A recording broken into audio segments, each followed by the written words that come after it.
நண்பர்களே, மலப்பாம்பாடி ஏரி ஏவாவேலு அவர்கள் அவருடைய மகன் நிறுவனத்துக்காக நீங்கள் அங்கே பார்க்கலாம். அதோட அந்த கலைஞர் திடல்ங்கிற பேரில் திமுக கான்ஃபரன்ஸ் நடத்துறதுக்காக, ரீஜனல் கான்ஃபரன்ஸ் நடத்துறதுக்காக இந்த மலப்பாம்பாடி ஏரியிலேருந்து திருடின மண் நீங்கள் பார்க்கலாம். இது ஃபுல்லாக ஏரிக்குள்ளே இந்த பக்கம் பூரா திருடி இருக்கிறாங்க. மண்ணை எப்படி எடுத்துருக்குறாங்கன்னு பார்க்கலாம். அடுத்தது இங்கே வாங்க.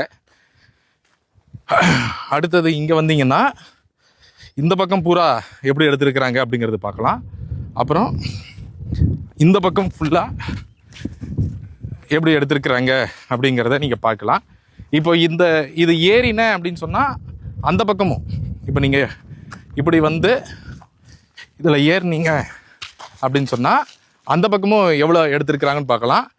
அதே மாதிரி இங்கே பாரு, அந்த இடத்துலையும்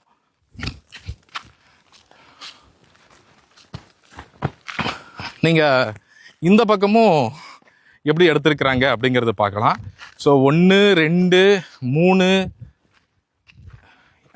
என்ன அந்த பக்கம் 1, இங்கே 1, இப்போ இங்கே அதை காட்டுப்பா. அந்த 3வது இடம் இங்கே வாங்க. இது 4வது. இங்கே ஒரு பெரிய குழி எந்த அளவுக்கு எடுத்துருக்குறாங்க அப்படிங்கிறது பார்க்கலாம்.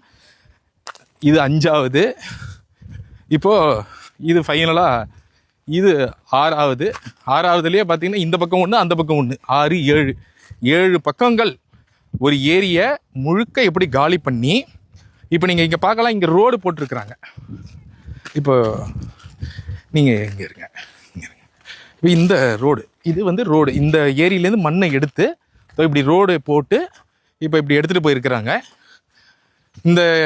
இந்த ரோடெல்லாம் மண்ணில் போட்ட ரோடெல்லாம் லாரியில் போகிறதுக்காக இவங்க இப்போ இந்த மாதிரி போட்டு நேரடியாக எங்கே கொண்டு போயிருக்கிறாங்க அப்படின்னா ஏவாவேலு, முன்னாள் அமைச்சர் ஏவாவேலுடைய மகன் அந்த கம்பெனிக்கு எப்படி எடுத்துகிட்டு போயிருக்கிறாங்க அப்படிங்கிறத நீங்கள் பார்க்கலாம். இப்போ நான் இதற்கு பிறகு இந்த பனைமரத்துக்கு பிறகு இந்த பக்கம் இருக்கிறதெல்லாம் அவங்களோட லேண்டு. இது வரைக்கும் ஏரி, நாம் நிற்கிறது வரைக்கும் ஏரி.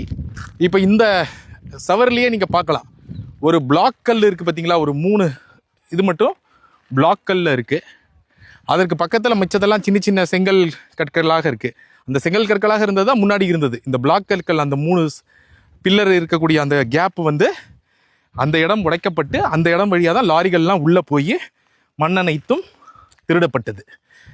அதெல்லாம் போட்டு அதை லெவல் பண்ணி ஒரே கல்லில் 2 மாங்காய் மாதிரி ஒரு பக்கம் திமுக கான்ஃபரன்ஸ், ஸ்டாலின் வராரு, உதயநிதி வராருன்னு சொல்லி மண் எல்லாத்தையும் கொண்டு போய் எல்லா தாசில்தார்லேருந்து அதிகாரிகள்லேருந்து எல்லாருடைய கூட்டு சதியோட கொண்டு போய் மண்ணை கொட்டியாச்சு.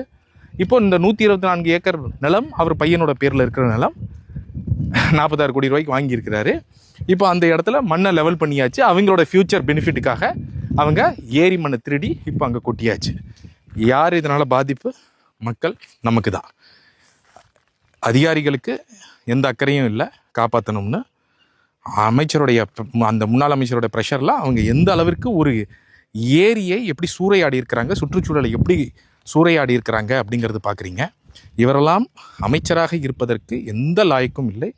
இவர் உண்மையிலே இருக்க வேண்டிய இடம், இது மாதிரி ஒரு வேலை செஞ்சதற்கு இருக்க வேண்டிய இடம் சிறை.